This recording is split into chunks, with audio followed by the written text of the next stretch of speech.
Are stress and anxiety the same thing? Well, let's talk about it. Hi, my name is Dr. Carrie Jones. I am a women's health and hormone expert, and I fully understand that hormones feel like herding cats. So you're going to want to hit that subscribe button so you can get all the videos like this one where I'm explaining everything that happens with all your hormones. And today we're going to talk about stress, cortisol, and anxiety and progesterone. I know that's a lot. It's kind of feel overwhelming, and I'm going to try to bring that down for you. The short answer is no, stress and anxiety are not the same thing. But the long answer is yes, stress and anxiety can go hand in hand. Now you're going to want to stick around and hear this because I'm going to break this video down into what is the nervous system, what are the types of stress, what are the three biggest stressors that I see in women over 35 years old, when is stress good, and then of course I'm going to talk about that amygdala, which you may not know, but it's in your brain and it's your fear-based center. And I'm going to talk about progesterone and how progesterone plays a role with anxiety and stress, especially as we get over the age of 35. All right, let's dive in. The nervous system. You have something called a nervous system, and that's what manages your stress. It actually manages a ton of things in your body. But your nervous system is divided into two key sections. It's divided into the sympathetic, that's your fight, your flight, your freeze, if you're feeling overwhelmed and shut down, or fawning, sort of people pleasing, to manage your stress.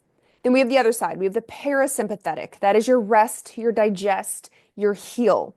And it's really hard to be in both at the same time. So if you are experiencing a lot of hormone symptoms, you're feeling like crap, you're tired, you're not recovering well, then it's probably because you're spending a lot of your time in the sympathetic, the fight or flight, right? We can't redirect resources appropriately when we're always feeling stressed out or actually are stressed out. So what's the definition of stress? Well, stress is actually the body's response to the demand or challenge that happens that alters your homeostasis. And homeostasis is kind of like the way your body wants to be, and your body wants to be healthy. So if you've got any kind of mismatch, imbalance, demand, threat, challenge going on, whether it's outside the body or inside the body, guess what? The body perceives that as a stressor. Now, stress can be actual, anticipated, or imagined. What does that mean? And this is a big one. Keep listening. Actual stress is actual stress. If you get a really scary email, if you get a really upset text message, if you almost get in a car accident and you have to swerve really quickly, if you get a virus or a bacteria that's stressing the body out, that's an actual stress. Anticipated stress is that the stress hasn't happened yet, but you know it's going to. So you've already psyched yourself up. You've already conveyed to your body the stress is coming, freak out. And guess what? The body doesn't know the difference between the stress is here and the stress is coming. And how often does your anticipated stress turn into more of a perceived stress that's really a mountain out of a molehill, where it actually never comes? The perception of stress that you have, you're like, oh, in the end, it didn't matter. That's not what came to fruition. Guess what? The body doesn't know the difference. It doesn't know the difference between, yes, there is a saber-toothed tiger in front of me, a saber-toothed tiger is coming, or, oh, I'm a worst case scenario person. I always make mountains out of molehills, and surely a saber-toothed tiger will come.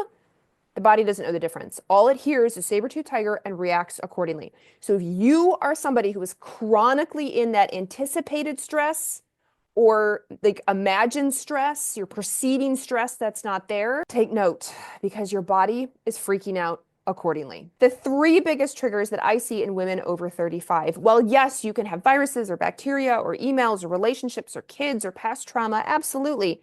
But the three biggest that I see are, number one, uncertainty. Number two, not knowing. And number three, lack of control. There's a really great doctor named Dr. Perry Nicholson, and he posted about this recently, and I think it hit home for every woman all over. When you have uncertainty, not knowing, and lack of control, you may not feel or think you're that stressed out, but your need to know, your need for control, and all the little things that you put into place to counterbalance that are actually stressing out the body. How many times has somebody said to you, just take a breath, gosh, why do you have to be so controlling? Why do the dishes have to be put in that way? Why did the clothes have to be folded right now? Right? Why does the meeting have to go that direction? Why does your kid have to do this thing? Like, right? Like, why? And sure, you can be particular and you want these things, but it also, is it a control because you're trying to control the stress and the chaos around you? So again, I'm not saying the other things aren't important. Viruses, bacteria, emails, relationships, past traumas, injury, pain. I get it. Those are very stressful. But what I find in a lot of women over 35 is that they struggle with these three things: uncertainty, not knowing, and lack of control, especially as they're going through perimenopause or any kind of hormone imbalance when they have no idea what's going on.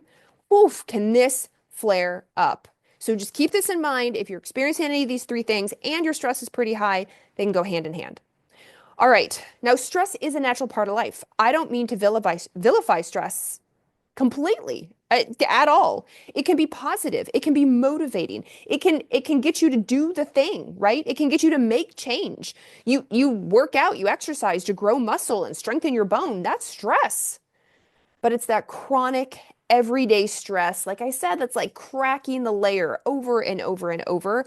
That's when we get into problems. So the chronic overwhelming, what happens is we have a part of our brain called the amygdala. And this is what I said in the beginning of the video. We have a part is known as the amygdala. And the amygdala is our fear-based center. So think of like in the movies where they're in those big data centers. They're in NASA. There's something, super military secret, and there's computers everywhere and big screens. That's your brain. And it's constantly monitoring everything. Now, your amygdala is your fear-based center. So anything that happens that you are triggered a little bit fear at all, anger can fall in there as well. The fear-based center runs to the nervous system, which then releases all the stress hormone: cortisol, epinephrine, norepinephrine. So that's cortisol, adrenaline, or noradrenaline. You may know it as adrenaline and noradrenaline. Now, the body, for better or worse, runs right to the nervous system. There's a part of our brain in the front that is our logical thinking. And it doesn't run to logical thinking. It goes right to the stress response. So if you have something stressful happen, it doesn't go to the front of your brain and go, is this really a big deal? Should we really be freaking out? This happened last week and nothing came of it. I think we can let this go. Instead, for a lot of women, it immediately sets off the fight or flight response. And so now their body is flooded with adrenaline and they're flooded with cortisol and they feel anxious. Now, unfortunately, because pathways in our brain can be worn down like a groove over time, your brain will take the path of least resistance, which is to fall into the groove and stay in the groove. So if you've ever seen those grassy areas and all of a sudden you'll notice that there's like a brown groove where people walk, like there's no sidewalk, so they make their own walking path. So it's all this greenery and a brown pathway. That's what your brain does as well. And it's the path of least resistance. You're less likely to walk through the green, and you'll probably just stay on the brown path that's been worn by all the people through the many, many, many years. Same in the brain. If the fear-based center gets activated over and over and over again and runs to set off adrenaline and cortisol, then anxiety can take place. Now, here's where the hormonal aspect comes in, especially for women going through perimenopause or really any hormone imbalance that involves progesterone. So progesterone, when it breaks down in the body, is very calming. It's very soothing. It's very relaxing because it activates the calming, soothing, relaxing part of the brain known as GABA. G-A-B-A. GABA is our inhibitory or calm it, shut it down neurotransmitter. And as we age, research shows we make less GABA, so that sucks. But as women age, they get it doubly worse because they make less progesterone. So you make less with age, and then you make less with progesterone, and that can trigger more anxious or more anxious feelings. Now, it may not manifest as actual anxiety that you watch your sister with, or you watch your mom with, or you watch your best friend with, but for you, it may manifest as hyper controlling. For you, it might manifest as always feeling stressed out or angry. So it can manifest in different ways, but it falls back to this amygdala saying, oh my gosh, freak out. And then it runs to set off adrenaline and cortisol. We don't have our brake system and we don't have progesterone. Now, I have an entire video on anxiety and this very thing that can be really quite helpful. But one of the big things that I see to help as we're doing this is one, watch the video, get evaluated for progesterone. Are you at the time of your life that you might not be making progesterone like you should? And consider progesterone supplementation. There are also certain supplements that have been known to support GABA, as I outlined in the other video. GABA, the supplement, being one of them. L-theanine being one of them. And if you're not familiar, again, watch that video. The other thing is hit that no button. Train yourself over time. And I know it's going to take time. I know it feels overwhelming. But training yourself over time is this an actual stress? Am I anticipating a stress or am I imagining this stress? Like really step back to be like, okay, I've trained my body to immediately think everything is fight or flight, which then sets off my anxiety. What can I dial back? What can I get a reality check on? So let's reality check these things. Is it actual? No. Okay, let's take a breather. Now, the other thing is routinely hitting that no button. As women get over the age of 35 and definitely over the age of 40, their resilience goes down because of the decrease and change in hormones.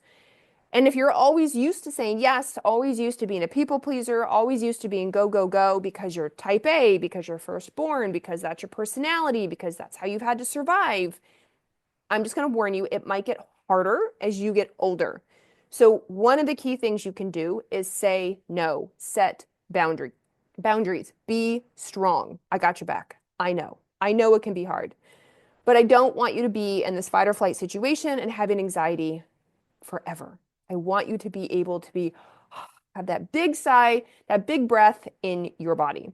So hopefully this video was helpful in understanding that stress and anxiety are not the same thing, but they can go hand in hand. What stress is, what stress isn't, the top 3 stresses that I see a lot. Maybe reevaluate if everything is more imagined stress and not actual stress. What can we do about that?